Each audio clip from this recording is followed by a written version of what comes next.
My name's Erik Olsen, and I have a PhD in economics from the University of Massachusetts at Amherst.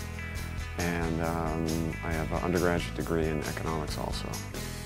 I'm interested in trying to identify the differences between employee-owned and non-employee-owned firms, particularly the difference between majority employee-owned firms and just conventionally owned firms. The U.S. has taken a kind of an antagonistic relationship between labor management relations, what has sometimes been called the stick strategy, as opposed to a cooperative strategy.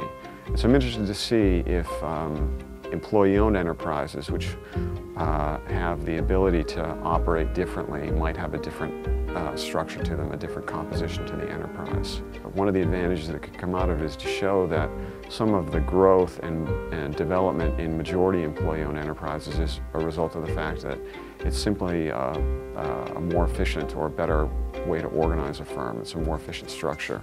And what that means is that potentially it could be an important part of revitalizing and improving the competitive position for U.S. businesses and hence for U.S. workers also.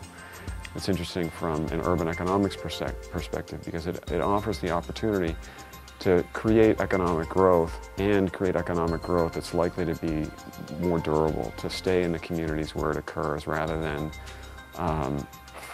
to see successful firms which frequently will relocate.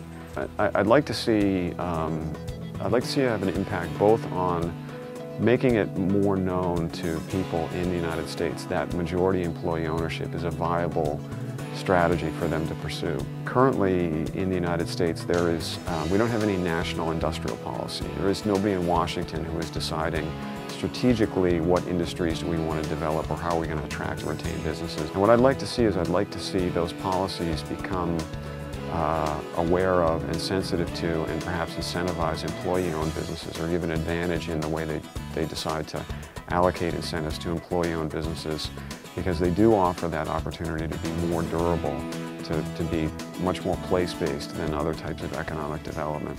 I would say my biggest takeaway is I was interested to see the diverse range of perspectives that people bring to employee ownership. That stood out to me, other than that I know that as I go forward, I'm going to think about these questions differently because of the different ideas that I've seen from other people here.